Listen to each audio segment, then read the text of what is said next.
Saya orang partai politik, tapi saya tidak cukup tidak perlu terlalu berlebihan untuk memasang harga bahwa hari ini memang parpol kita bermasalah kok. Hasil penelitian saya, karena saya kebetulan ngambil kajian tentang oligarki, hasil penelitian saya, peran parpol hari ini sungguh-sungguh sangat mengkhawatirkan.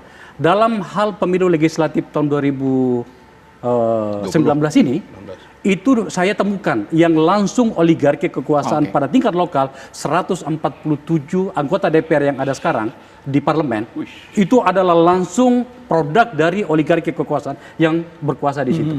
Dalam hal pilkada terakhir, dua pilkada langsung kali itu, saya temukan 74 bupati dan gubernur yang merupakan produk dari oligarki itu. Itu problem dari kita. Apa kemudian selanjutnya? Pemilu berbiaya tinggi.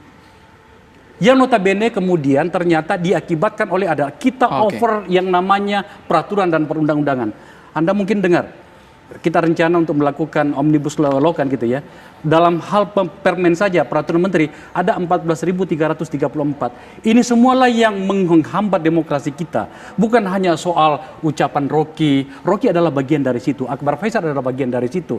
Hoir adalah bagian dari situ. Tapi saya ingin kita melihat sesuatu yang lebih besar. Baik, itu catatan demokrasi. Iya, hal-hal seperti inilah sebenarnya yang perlu kita lihat secara keseluruhan.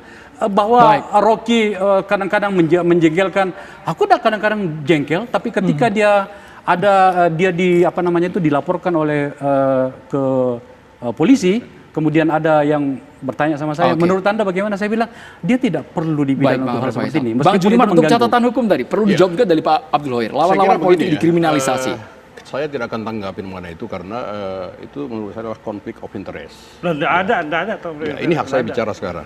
Bagian mana Bang? Yang konflik of interestnya bagian mana? Kalau sudah bicara mengenai lawan politik, dikriminalisasi, segala macam, tentu ini hal yang merupakan sia-sia bagi saya untuk menanggapi karena itu bukan ranah saya untuk menyelesaikan nantinya. Silahkan digugat mengenai peradilan atau silahkan tempuh upaya hukum lain kalau memang merasa dijolimi atau merasa dikriminalisasi. Nah, yang kedua menurut saya yang perlu diselesaikan pemerintah atau minimal diproses secara cepat adalah mengenai pelanggaran HAM yang sudah cukup lama ini, dan tentu para korban menunggu bagaimana sikap pemerintah untuk menyelesaikan minimal memberikan keadilan kepada para korban ini. Nah, yang terjadi kepada Habib Rizik itu adalah pelanggaran HAM serius. Itu terjadi. HAM, negara harus bertanggung jawab. Negara itu pemegang tanggung jawab dan kewajiban. Duty holder. Habib Rizik itu adalah pemegang hak, stakeholder. Negara harus bertanggung jawab. Jangan diam seribu bahasa. Pak Hoir, kalau memang Bapak keberatan, silahkan ajukan upaya hukum mengenai itu. Pemerintah yang ada jalur hukumnya. Itu, kalau merasa dijolimi, bisa laporkan ke polisi. Kalau ditangkap ditahan, bisa diperadilankan. Tetapi menurut saya, sistem hukumnya pelanggaran beda, HAM berat ini pelanggaran HAM berat, Pak. Ini HAM berat. Tolong dibedakan, Pak. Pelanggaran HAM dengan pelanggaran HAM berat. Ini dibedakan, Pak. Saya ngerti seperti itu, korban Semanggi. Kalau yang tadi mungkin Pak Hoir bicara pelanggaran HAM, bukan berat. Saya bicara berat, Pak. Ini sudah lama, bahkan sudah lebih dari 10 tahun. Pemerintah harus segera bersikap. Minimal pemerintah harus melindungi para korban atau keluarga korban, melalui misalnya ada undang-undang yang mungkin akan diselesaikan mengenai undang-undang KKR misalnya. Ini harus segera supaya masyarakat tidak merasa terombang-ambing dengan situasi yang ada selama ini. Yang kedua, yang harus dicatat, kalaupun nantinya undang-undang KKR berlaku, bukan menyampingkan proses judisial terhadap para pelanggar HAM. Namun posisinya perlu juga Bang Juniman, bahwa pemerintah tidak tebang pilih, tidak pilih-pilih kasus. Semua pelanggaran HAM, baik itu yang ringan maupun berat, semua masuk concern pemerintah. Itu semua termasuk kategori yang ditangani oleh pemerintah. Gini, pertanyaan ini sebenarnya agak berisiko ya. Untuk mengatakan bahwa pilih-pilih, kami sering mendengarkan itu.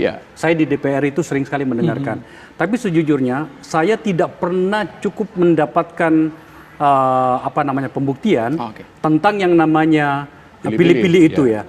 Kami katakanlah misalnya dalam hal kami menyikapi Polri, KPK dan Kejaksaan gitu ya. Kami sering mengatakan itu. Pilih-pilih kasih. Tetapi itu juga kemudian kami tidak terlalu yakin pada banyak poin. Kecuali yang bisa kami tunjukkan. Semua harus bisa ditunjukkan, harus dibuktikan. Harus bisa dibuktikan. Bahwa itu kita rasakan, iya benar. Kita kita tidak bisa menyembunyikan, kita punya hatilah. Kita bisa merasakan itu. Tetapi ada baiknya kalau kemudian kita sudah mulai menyandarkan segala sesuatu pernyataan kita, tindakan kita pada sebuah pembuktian. Maka kita meminta kepada Komnas HAM ya supaya segera menyikapi ini, karena memang ini tugas utama Komnas HAM. Ya, berkoordinasi dengan Jaksa Agung, bagaimana nih pelanggaran HAM berat dugaannya? Apakah berhenti di sini saja? Dan atau apa kerja Komnas HAM selama ini? Ya mari kita kritisi Komnas HAM. Ya bukan hanya pemerintah saja yang kita kritisi, Komnas HAM juga perlu. Baik, Bang Junimat, Bang Akbar, Bang Rocky dan juga Bang Abdul Qadir, kita jeda. Sesaat lagi kita akan bahas lebih dalam. Kami akan tampilkan nanti ada data dari YLBHI mengenai pelanggaran HAM yang terjadi di Indonesia. Sesaat lagi pemirsa di Dua Sisi.